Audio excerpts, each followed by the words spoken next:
வணக்கம். இன்னைக்கு நம்ம எல்லாருக்கும் பிடிச்ச ஒரு சிம்பிளான ருசிகரமான தக்காளி சாதம் எப்படி பண்றதுன்னு பார்க்க போறோம். லஞ்ச் பாக்ஸ்க்கும் ஈஸி, லஞ்ச் டேஸ்க்கும் இது பெர்ஃபெக்ட்.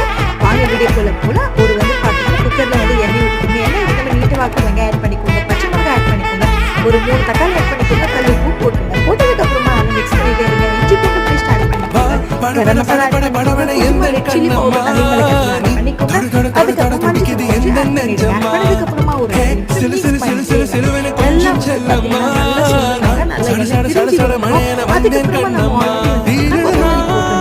மஞ்சள் தூள் கொஞ்சம் ஆட் பண்ணிடுங்க. ஆட் பண்ணதுக்கு அப்புறமா ஒரு